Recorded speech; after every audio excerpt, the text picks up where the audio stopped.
وہ اپنا ہاتھ آسمان کی طرف بلند کرتا اور سورج کی تپش میں اس مچھلی کو بھون کر کھا جاتا۔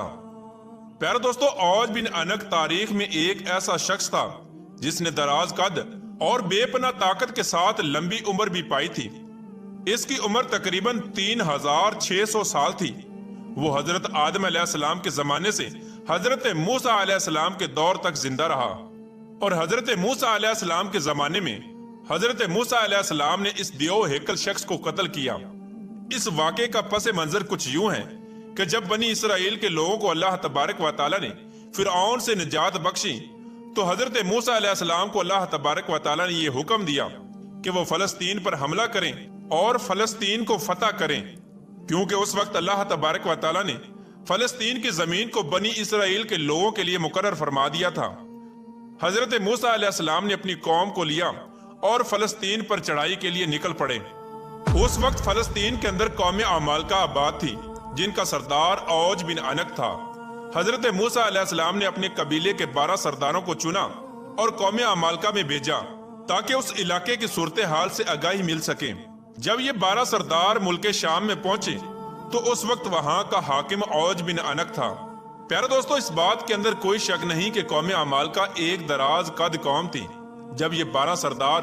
فلسطین کے قریب پہنچے تو قوم عمالقہ میں سے ایک بندے نے انہیں پکڑ لیا اور ایک گٹھڑی کے اندر باندھ کر ان کو اپنے سردار کے سامنے پیش کیا، اور وہ شخص اوج بن عنق سے کہنے لگا کہ میں نے ان لوگوں کو جاسوسی کرتے ہوئے دیکھا ہے۔ جب یہ 12 سردار اوج بن عنق سے ملے تو اس کی قد و قامت اور جسمانی بناوٹ کو دیکھ کر حیران رہ گئے۔ پھر اس کے بعد ان 12 سرداروں نے اوج بن عنق کو اللہ تبارک و تعالیٰ کا پیغام سنایا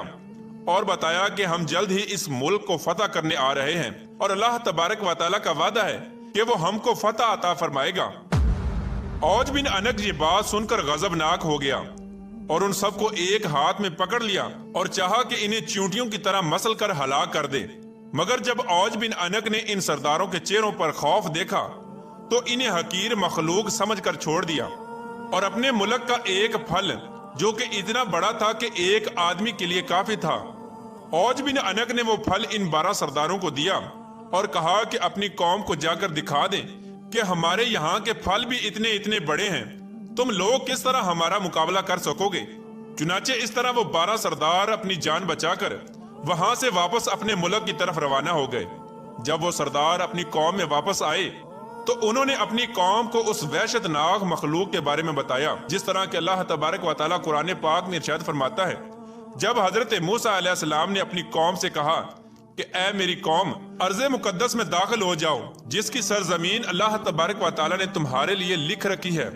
اور پیٹھ نہ دکھاؤ ورنہ خسارے میں رہو گے۔ اس بات پر بنی اسرائیل کے لوگ بولے، اے موسیٰ علیہ السلام، تم اور تمہارا پروردگار لڑو، ہم تو یہیں بیٹھے ہیں۔ وہاں تو ایک طاقتور قوم عمالقہ آباد ہے جس کا ہم مقابلہ نہیں کر سکتے۔ ہم صرف اس صورت میں وہاں داخل ہو سکتے ہیں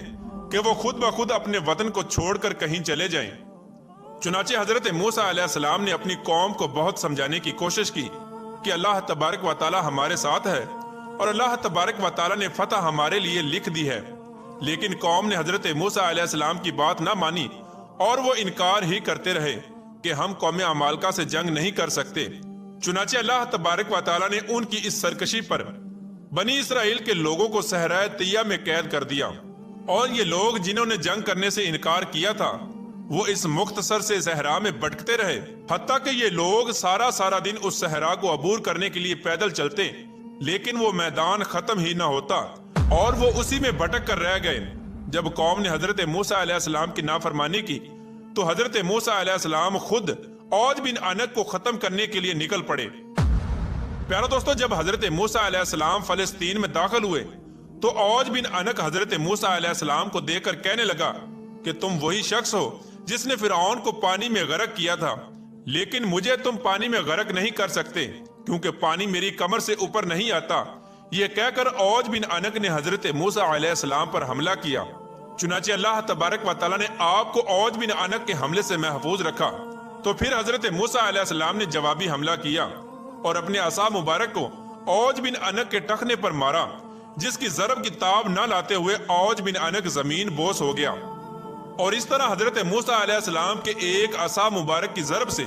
وہ اوج بن انک جو ایک وحشی انسان تھا جس کا کوئی مقابلہ نہ کر سکتا تھا، وہ ایک ہی ضرب میں ہلاک ہو گیا۔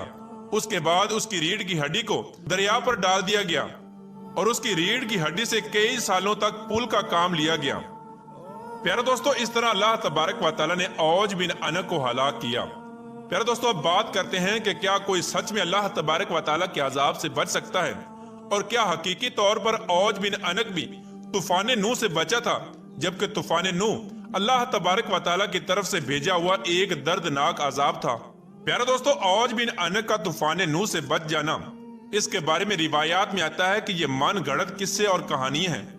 جو کہ بالکل جھوٹ ہیں اور قرآن کے خلاف ہیں۔ قرآن کریم میں اللہ تبارک و تعالیٰ حضرت نوح علیہ السلام کی اس دعا کو یوں ذکر کرتا ہے کہ زمین پر ایک کافر بھی نہ بچنا چاہیے، اور یہ دعا قبول ہوئی اور ایسا ہی ہوا۔